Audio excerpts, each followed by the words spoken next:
Kia ora folks, here's two very important things to think about when you're starting a new army for Warhammer The Old World, especially when you're doing it ahead of the new rules coming out.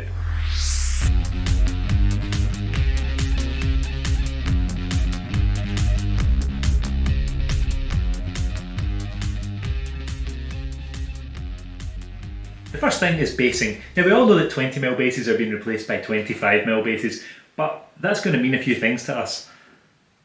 The model to base ratio increases quite significantly. You get more than 50% extra base per model when you move from 20 to 25mm bases.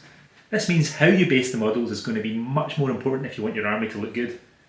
For this high elf army I'm working on, I've ordered a lot of flowers for basing, and I've even made some of my own.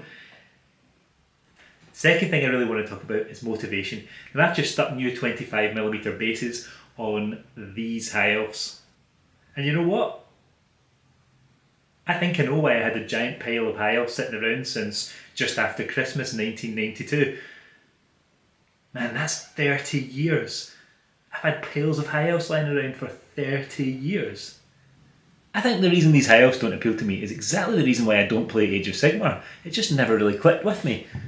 It's a bit kind of high fantasy. Look at this giant. He looks kind of silly. This guy looks a bit too serious and boring. So I like my fantasy kind of low and dark, and I also like it a little bit silly. And that's why I've never painted all the high elves I've had lying in piles. So the thing I'm going to have to find is some motivation to complete them. And that motivation is going to be, I'm going to do this army and give it to my daughter, I think. So I'm going to solve my motivation problem right now, and I'm going to order some squigs and some night goblins from Mighty 8.